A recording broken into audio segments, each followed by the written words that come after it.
Bienvenue sur le podcast de Transhumance.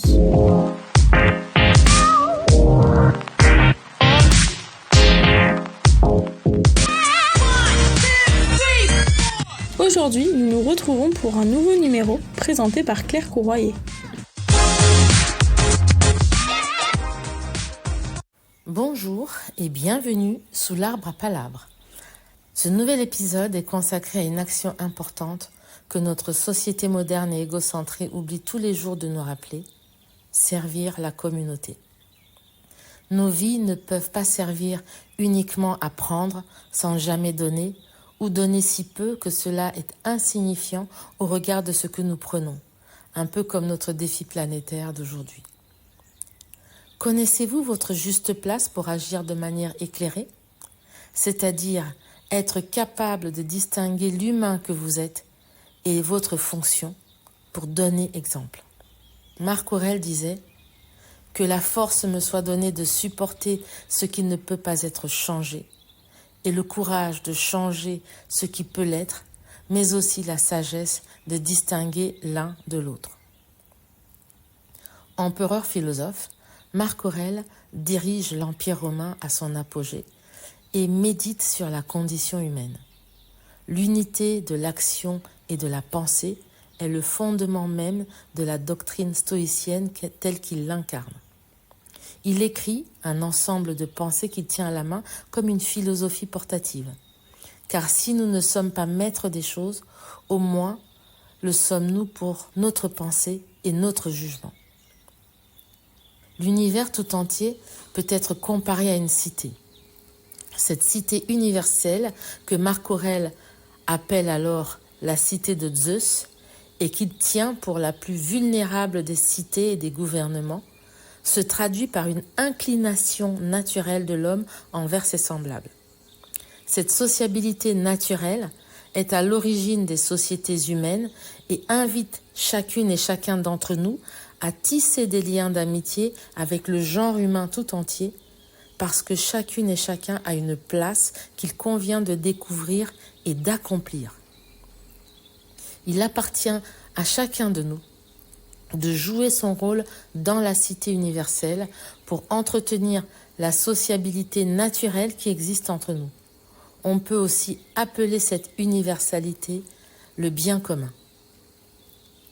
Pour Marc Aurèle, avant de prétendre bien gouverner les autres, il faut déjà être capable de se gouverner soi-même d'abord. C'est pour cela que pour lui, les pensées pour soi-même sont l'outil d'un incessant travail sur soi. Et il exhorte chacune et chacun de nous à ne pas relâcher son effort pour triompher de ses passions, s'arracher à la paresse ou à la facilité.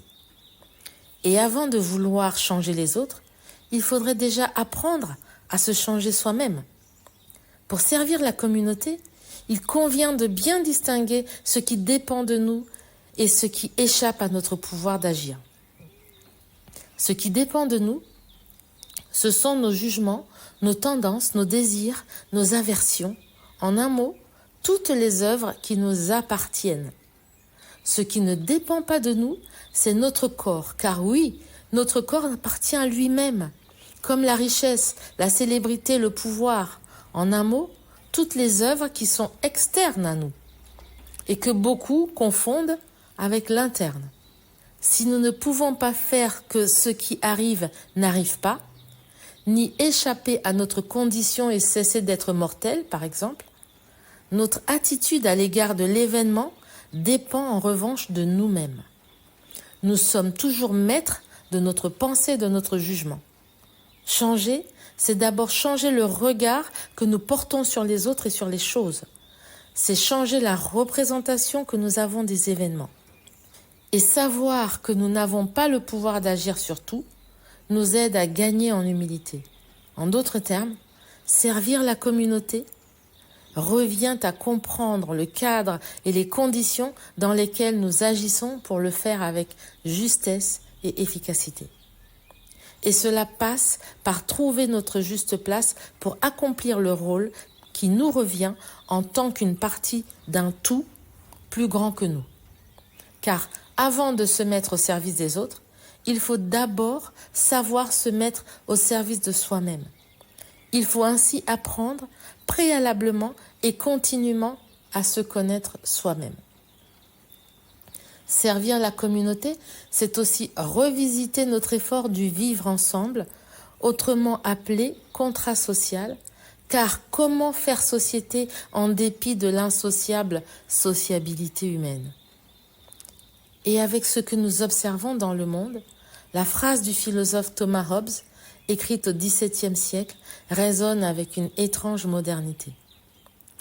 Aussi longtemps que les hommes vivent sans un pouvoir commun qui les tient en respect, ils sont dans cette condition qui se nomme guerre, la guerre de chacun contre chacun. Pour concilier la volonté de vivre ensemble, suivre une route commune, partager des valeurs tout en conservant une part de leur liberté individuelle, les humains que nous sommes doivent passer par un contrat social entre eux pour faire société. Et c'est le contrat social que beaucoup rejettent ou dénigrent par pur égoïsme. Cela n'appartient à aucun parti ou tendance politique. Cela appartient tout simplement à ce qui fait humanité chez nous. Et rejeter cette humanité ne peut que condamner notre humanisme et nous conduire à notre propre perte. Comment construire le rêve de la liberté individuelle au cœur du collectif ?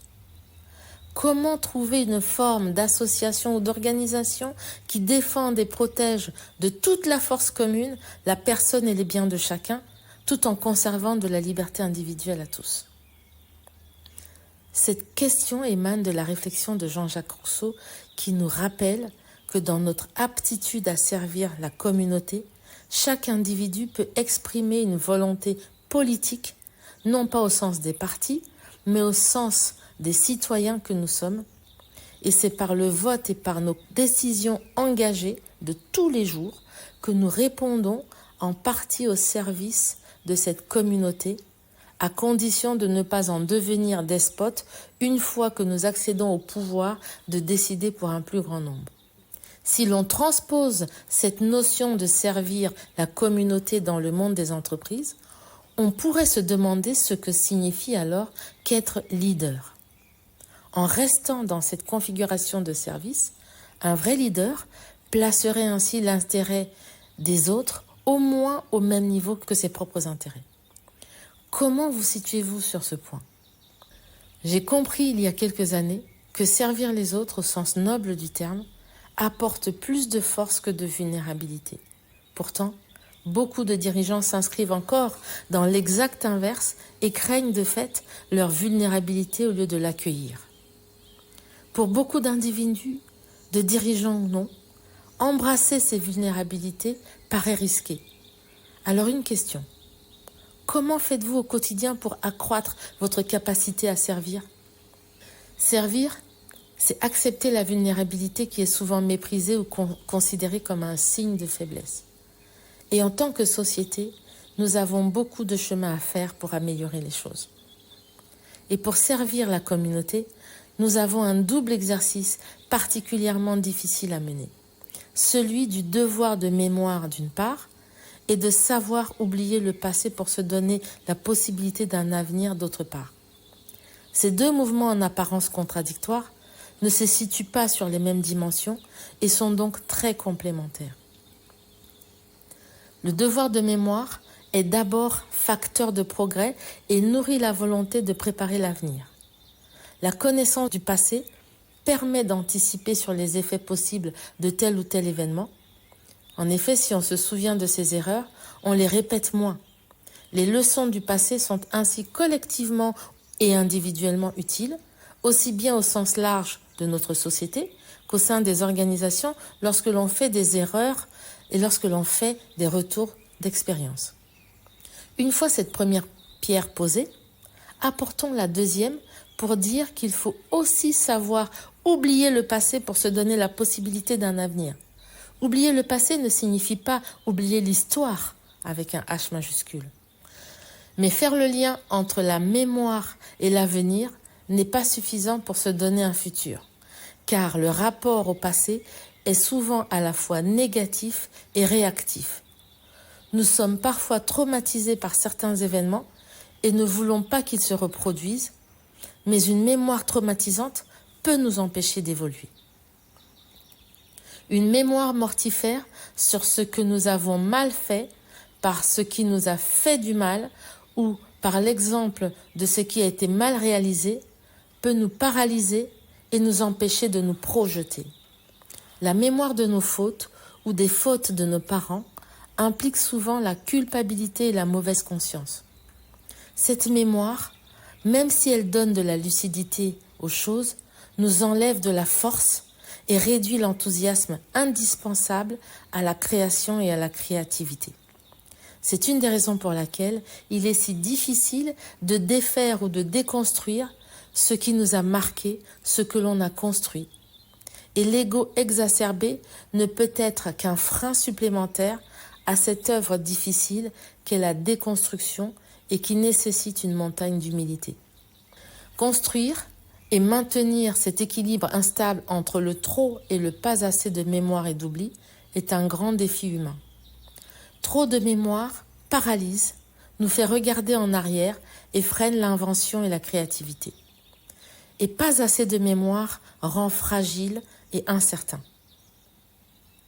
De l'autre côté, trop d'oubli désintègre notre socle de valeurs et de connaissances et nous projette dans un avenir sans morale ni repère. Un avenir qui se construit sur de l'éphémère, des chimères et qui, à terme, ne peut que produire de la misère humaine et une déficience absolue de notre capacité à servir la communauté.